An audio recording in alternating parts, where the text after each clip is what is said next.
But that's not all there is to it. First, you need a story. Thinking up funny stories is the job of Walt Disney's writers, gag men, and sketch artists. After much trial and error, several hundred rough drawings illustrating the high points of each story are completed. Let's follow the story into conference, where Walt Disney and his hard-boiled directors look it over. Not a picture, long or short, goes into production without Walt's personal okay.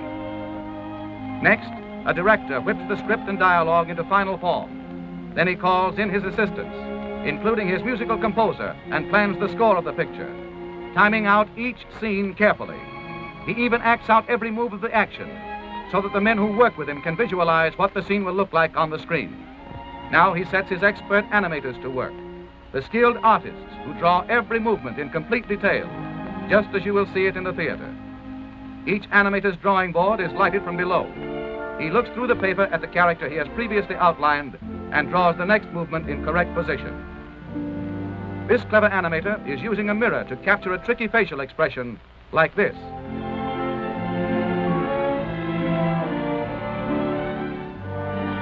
Let's move along to the test camera department. Here the animator's rough drawings are photographed in sequence, one at a time. This film is developed and returned to the animator, who checks to see how good it is by running it in a small projection machine called a moviola. In this moviola, as the animator runs his film backward and forward, we catch a graceful glimpse of the screen's newest heroine, Snow White herself. Now we're in one of the studio projection rooms, where Walt and his staff study the rough animation of a sequence about the 7 lovable little dwarfs.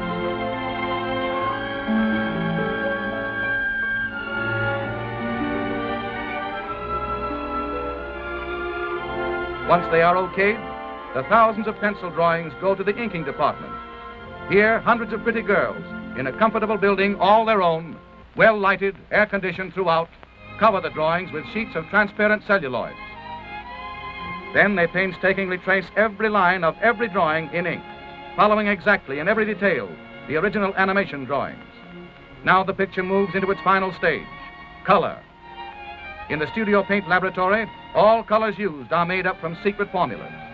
Expert chemists develop more than 1,500 different shades of color for Snow White and the 7 Dwarfs. The inked celluloids next go to the painting department, where more pretty girls apply the final colors on the back. Snow White and the 7 Dwarfs required 250,000 celluloids painted like this one. In another department of the big Disney studio, artists delicately paint the beautiful stage settings for the picture.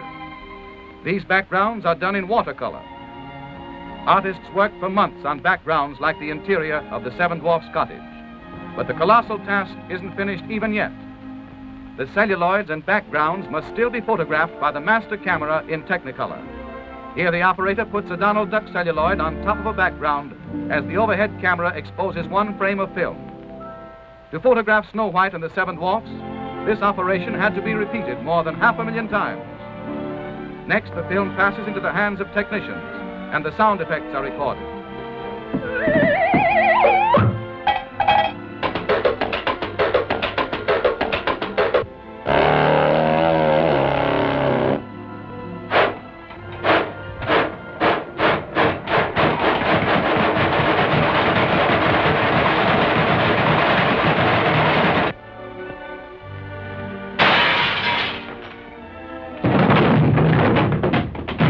Finally, a symphony orchestra records the musical score, the hit tunes that will thrill listeners the world over.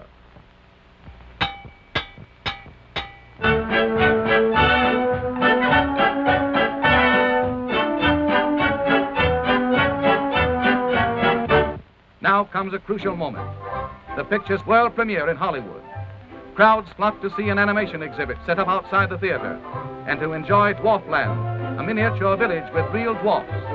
When the picture opens at the famed Carthay Circle Theater, every star and executive in the movie colony turns out to pay tribute to the genius of Walt Disney. Leo Spitz, president of RKO Radio Pictures, Mickey and Minnie Mouse, and Donald Duck, Bob Burns and the 7 Dwarfs, Shirley Temple, Marlena Dietrich and Doug Fairbanks Jr., Luella Parsons, famous movie critic, and Walt Disney himself to present to the world his greatest achievement. Next day, newspaper and magazine critics rave about Snow White and the Seven Dwarfs, says the usually hard-boiled reviewer of Time magazine.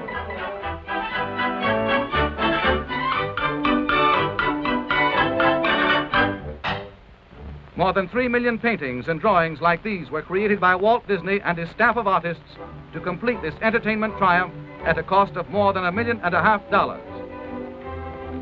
Snow White and the Seven Dwarfs broke every box office record at the Carthay Circle Theater. Audiences universally acclaim it as something entirely new in motion pictures. They love its new and amazing characters. Snow White, warm, human. They thrill to its love story, tender and romantic. They remember its music, its 8 big new song hits. They laugh uproariously at the most amusing characters Walt Disney has ever created, the 7 little dwarfs. But let Walt Disney tell you about them himself. Dwarfs' names fit their personalities. This pompous-looking individual is Doc, the self-appointed leader of the group. And this little fellow is bashful. He's secretly in love with Snow White. And this funny face is Sneezy. He has hay fever. And old Droopy Eyes is called Sleepy. And Happy here with the beaming smile. And old Sourpuss here is Grumpy, the woman hater. And last but not least is Dopey. He's nice, but sort of silly.